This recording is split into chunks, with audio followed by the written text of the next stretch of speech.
কাসুন্দি এমন একটা রেসিপি যেটা কিন্তু আমরা চপ অথবা শাকের সাথে খেয়ে থাকি। দুটো আম নিয়ে নিয়েছি, কাঁচা আম, সেটাকে খুব ভালো করে কুচি কুচি করে নিয়েছি। একটা মিক্সিং জারে নিয়ে নিলাম, খুব ভালো করে ব্লেন্ড করে নেবো যেন এটা একটু দানা দানা থাকে। আম থেকে জল বের করে নেবো একটা সুতির কাপড়ে করে, জল যেন একদমই না থাকে সেদিকে খেয়াল রাখতে হবে।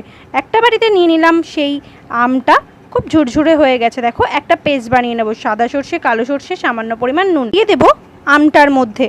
তারপরে আমটার মধ্যে দিয়ে দেবো লঙ্কা গুঁড়ো, হলুদ গুঁড়ো, সামান্য পরিমাণ নুন দিয়ে খুব ভালো করে মিশিয়ে নেব। পরিমাণ চিনিটাকে খুব ভালো করে মিশিয়ে নিলাম। তারপরে দিলাম সর্ষের তেল। এই রেসিপিটাতে কিন্তু সর্ষের তেল অনেকটা পরিমাণ লাগবে। ব্যাস তৈরি হয়ে গেল আমাদের বাড়িতেই অনেক সহজেই আম কাসুন্দি।